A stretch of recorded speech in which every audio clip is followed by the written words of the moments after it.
Hi everyone, welcome back. In this video we'll be taking on the Wasp Queen.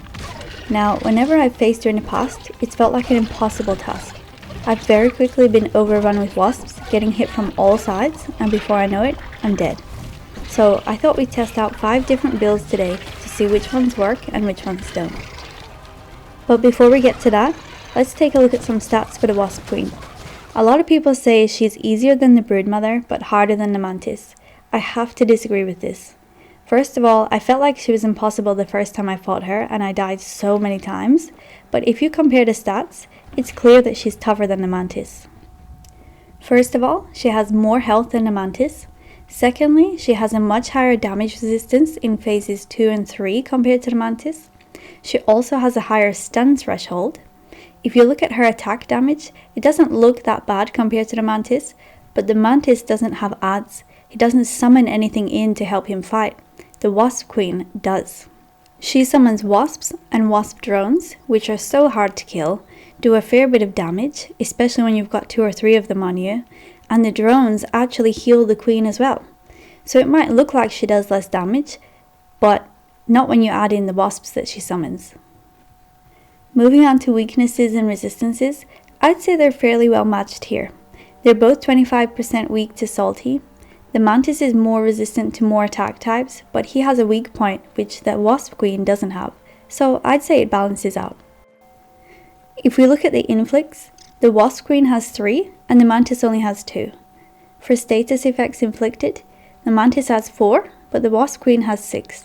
She inflicts bleed and poison, which both take your health down over time. Couple this with the minus increased healing, and it's clear that health is going to be an issue here. So if you thought the Mantis was tough, the Wasp Queen is going to be a trial and a half. So now we know what we're dealing with, let's test out some builds. To start us off, we've got the good old roly-poly armor with the good old Club of the Mother Demon with salt. And for when she's out of reach, we've got the Black Ox crossbow with salt arrows. For all the fights, my armor is level 7 and my weapons are level 6. So let's see how it does.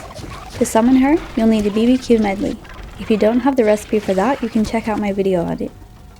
My mutations are Apex Predator, Barbarian, Cardiofan, Mithridatism, and Meat Shield. You'll obviously need Mithridatism to combat her Poison Inflict. Apex Predator with the Club of the Mother Demon gives a 20% chance to apply Venom. You'll need to kill the Mantis to get this mutation though. Barbarian because we're using a club, and to be honest, a lot of her attacks can't be blocked, so the minus perfect block is not a huge issue here. Cardiofan because the Club of the Mother Demon is a very heavy and slow club, and the roly-poly armor is also heavy, so we're going to need all the stamina we can get. And as I mentioned earlier, health is going to be an issue here, so I went with Meat Shield to give me extra max health. For this build you'll definitely need Mithridatism and Apex Predator, but you can kind of play around with the others. Since we're also using a bow, you might want something like Sharpshooter. As usual, I've got a bunch of beefy smoothies with me, including Waspidote, which is a poison cure, and also applies poison resist, reducing poison damage by 25%. You can get the recipe for this by analysing wasp shell and wasp paper. Before I started this fight, I also ate Wasparol, which is a tier 3 meal, which increases exhaustion recovery by 25% and poison resist by 25%. You'll need to buy the cookbook Brawny Bin for that, which will be available to you after returning the forgotten Burgle chip from the Brawny Boy bin to Burgle. When she does a poison bomb barrage, the place you want to be is directly underneath her. This is the only safe zone. When she does the poison bombs on her own, they're quite easy to avoid by just strafing, provided you don't get caught on some of the wasp paper lying around like I did a few times. The charged sting is one you'll want to perfect block as best you can, because it's her most powerful attack, dealing 135 damage. She gives quite a fair bit of warning before this attack by flying in circles beforehand.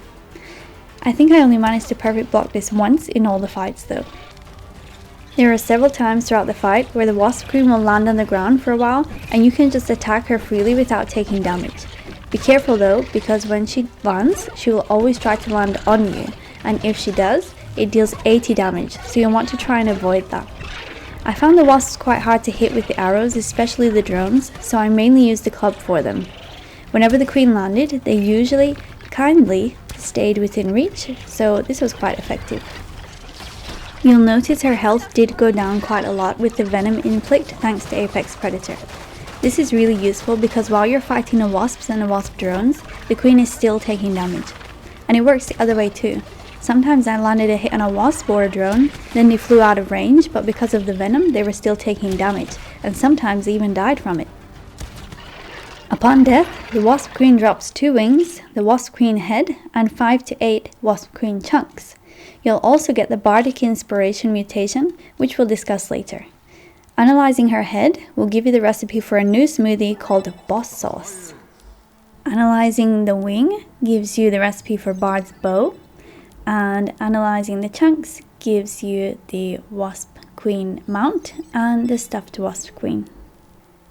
Next up, we've got the Ladybird armor with the Spicy Staff and the Salt Morning Star with the Fire Ant Shield. My mutations for this build were obviously Mithridatism, Meat Shield, Buff Lungs, Coup de Grace, and Little Wizard, Phase 1, which means the Spicy Staff will burn targets every 5 seconds, dealing 25 damage. The reason I chose the Ladybird armor is because of its healing effects. The Peace bonus increases the player's block gauge, the Sleek effect increases the amount of health received from healing items, and the Set bonus gives a chance for temporary health regeneration when blocking attacks. However, I used far more smoothies in this fight compared to the fight with Roly-Poly armor. I'm not really sure why that is. The fight was longer since the staff isn't as powerful as the Club of the Mother Demon, so perhaps there was just more time for me to get hurt. But also, Roly-Poly armor is incredibly tough with great defense, whereas the Ladybird armor is only tier 2 with lower defense. On top of this, not many of her attacks can be blocked, so there wasn't much opportunity to take advantage of the temporary health regeneration bonus. Regarding the staff, this is a great weapon for the fight, despite her resistance to spicy. Thanks to its area of effect damage, you don't have to be that accurate. That also means you can shoot multiple targets at once, provided they're within close enough proximity to each other, which they usually are. There were a few times in a fight where I was shooting a Wasp Queen, but actually killed a Wasp because it was nearby, and it was hit with the area of effect damage. The durability of the staff isn't great though. I started the fight with it fully repaired, and by the end it was nearly damaged. So if your staff isn't fully repaired to begin with, you'll probably want to equip Sarah's Charm to make sure it repairs itself throughout the fight. The Salt Morning Star was also really effective. I should have used it more because it was taking her health down a lot, but for some reason I kept getting lost in my Hot Wheel, and I even got out a shovel at one point in my panic. So I stuck with the staff, which was fine, it just meant that it was a longer fight. Next up is the Fire Ant armor and the Fire Ant Club. I chose this armor because I've never really used it before, but I'd read that the acid damage bypasses resistances, making it very effective for bosses. The Fire Ant Club has a Crit Daze perk, which makes enemies' attacks 20% slower for a short time when you get a critical hit. So I tried this out with Coup de Grace equipped, and it was really effective. In fact, I almost killed her. The only problem was at the end when she was spawning in wasp drones, I really needed a ranged weapon.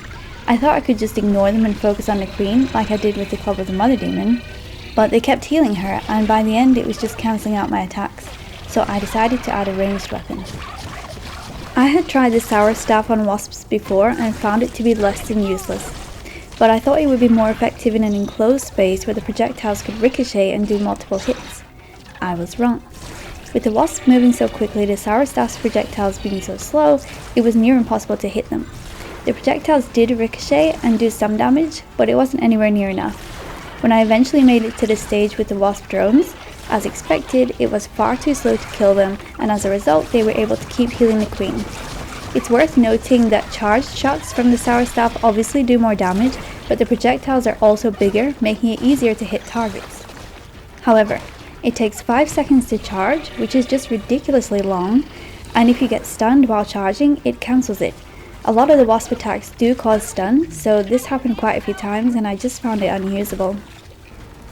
I think the Sour Staff is pretty much useless unless you're in a very enclosed space, like a cave, where the projectiles can ricochet a lot, or if you're playing multiplayer and someone can just stand in the corner firing projectiles around the room while someone else does the rest of the work. I do think the Fire Ant armor and the Fire Ant Club were good though. I should have tried them with a better ranged weapon like the spicy staff or the Black Ops crossbow with soul arrows. The next build is the assassin armor with the Scythe of Blossoms with Apex Predator, Assassin, Coup de Grace, Meat Shield and Mithridatism. This was my first time using the assassin armor and my first time using the Scythe of Blossoms.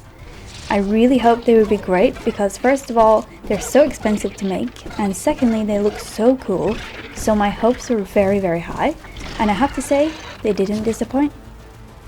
The Scythe of Blossoms is a unique weapon in the game because it deals both chopping and slashing damage. With the Wasp Queen being only 25% resistant to both, it was really effective.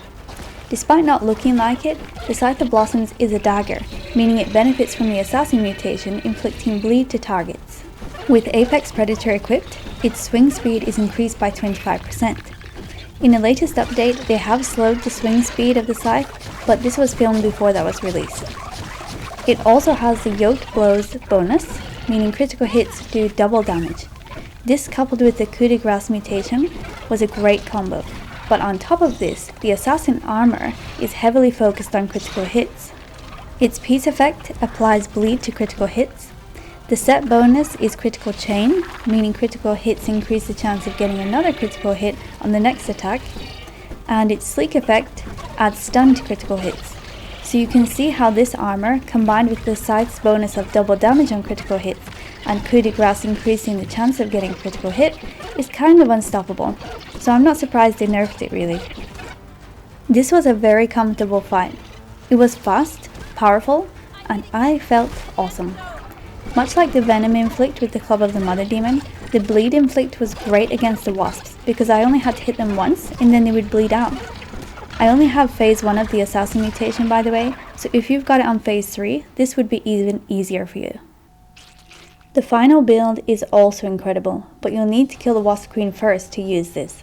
The smoothie I mentioned earlier, Boss Sauce, is made from the head of the Wasp Queen, the head of the Mantis, and the fang of the Broodmother. When consumed, it increases the chance of getting a critical hit by 5%.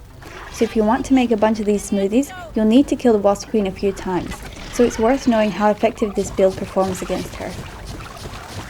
So, we've got Bard's Bow, Bard's Tutor, Bardic Inspiration, and Apex Predator.